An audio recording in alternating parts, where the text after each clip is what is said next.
know the hidden meaning behind Hanami being the embodiment of nature? So the unquestionable highlight of the first season of Jujutsu Kaisen, my favorite anime of the year so far, is the battle between the special grade curse Hanami and several of the strongest sorcerer students during the invasion of Tokyo Jujutsu High. Not only do we get some of the most stunning fighting animation I've seen in a while, but the arc is filled with important moments of character development and growth across the board. But I think that in the excitement over the spectacular display of collaboration, effort, and determination by Itadori and Co., the secret hero of the scene's success got ignored by most fans, which is a shame. Because when you take a moment to think about it, Hanami is so much more than just another curse. I'm gonna go so far and say that you probably didn't even realize all the symbolism united in her character. The message Akutami is sending by having the students literally fight Mother Nature, and the fact that Hanami is more good guy than bad guy. Oh yeah, and let's be honest, her character design and powers are just the most pleasant mix of creepy, elegant, and badass. This is the character analysis of Hanami, the spirit of nature.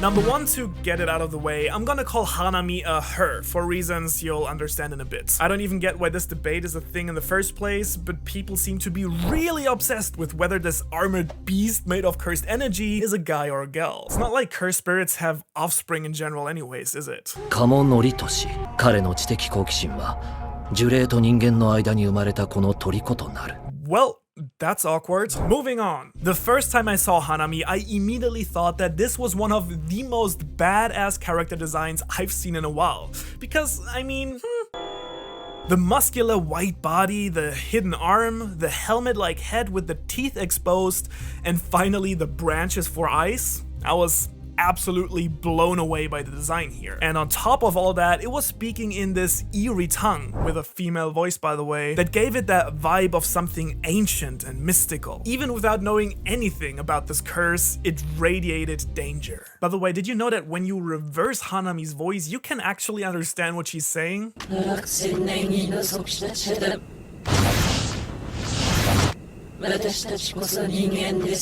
What? Now, the next time Hanami showed up, I was completely startled to see her approaching Gojo, the strongest being alive, without being noticed. Used by far the most beautiful curse technique in the story that drains away one's will to fight.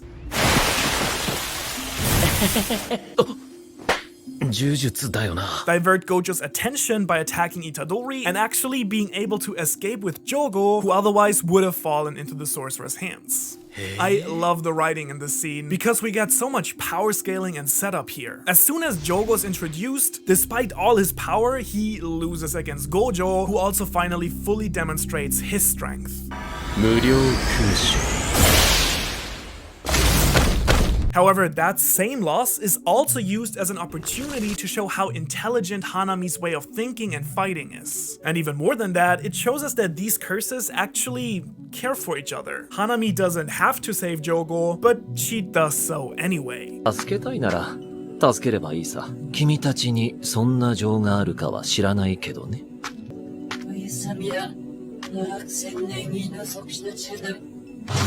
Keep the scene in mind, because it will be important to what Hanami is all about. Okay, so at this point, Hanami was probably the most intriguing curse for me that I wanted to see more of. As I explained in his video, Mahito's perfectly written evil just creeps you out every single time you see him, which made me really tense and anxious every time we see him fight someone.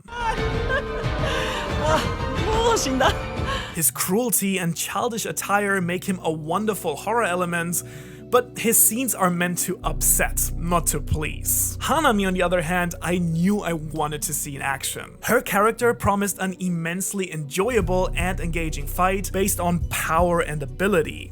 And oh boy, did the story deliver.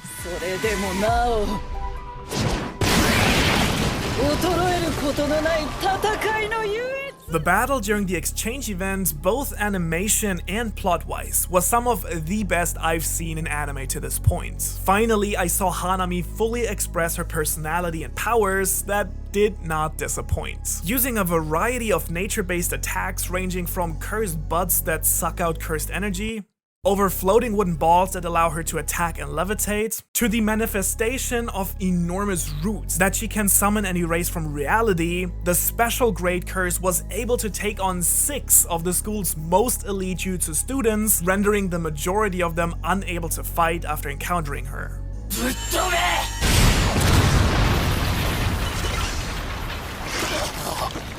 And the plan here was pretty damn good, I think. Use Hanami's unique abilities to hide her presence and sneak into the arena and cause chaos, distracting everyone enough to allow Mahito to steal Sukuna's fingers and the cursed wombs. Given her wide range attacks and sturdiness, Hanami was the perfect candidate to buy time. And once again, it took Gojo for her to retreat, badly wounded from his attack, that of course I'm gonna show here because it's my favorite scene from the first season of the anime. 術式順天青術式反転赤挙式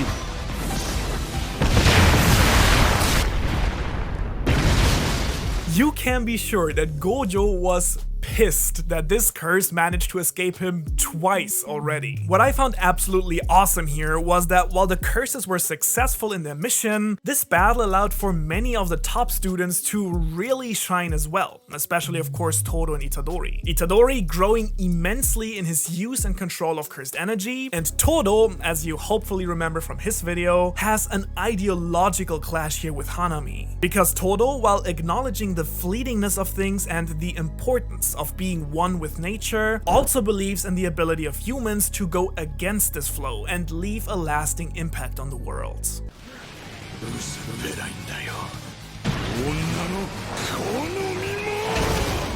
The reason Hanami is such a wonderful opponent for Todo and his eternal love for his new besto friendo Yuji is that Hanami is the embodiment of nature itself, which you think might be trivial, but given the importance of nature in the story, what I found is that Akutami actually has given Hanami a very unique position in the story in terms of Jujutsu Kaisen's main takeaway message. 人々大地を森を海を恐れてきた 形を得る前に知恵をつけ今まで息を潜めていたんだ As Mahito explains here, Jogo, Hanami, and Dogon are curses born from humans' fear of nature, the earth, the sea, and the forest. And yet to me it seems like Hanami takes a bit of a special role within the curses as the embodiment of living things. Mahito and Jogo want to destroy human dominance in order to live out freely in the world as they please and rule. They see themselves as the true humans and as the superior race. Now, Hanami does share that view, but has a different desire. As a really dark twist on Mother Nature, that's why I say her. See, I promised you it'll make sense. As I was saying, as Mother Nature, Hanami seems to not only be born from humans' fear of nature, but also of nature's wrath towards humans. Based on all her dialogues, to me it seemed pretty obvious that Akutami writes Hanami as a physical representation of nature fighting back against all that we as a species have done to this planet, to all the living things around us. But isn't Hanami one of the bad guys? 特殊な気配を持ってる 呪霊は呪霊でも限りなく精霊に近いんじゃないかな Gojo actually describes Hanami's presence as almost spirit-like, and I think her life-based abilities support the idea that she's kind of a mix between curse and spirit. As what, sir? Spirit? Yes, he did, sir. Yes, she clearly has traits of a curse. Her wish to destroy humanity, her ability to suck life from the living things around her, and encouraged by Mahito, she even starts embracing her cursed nature a bit more during the fight with Todo and Yuji.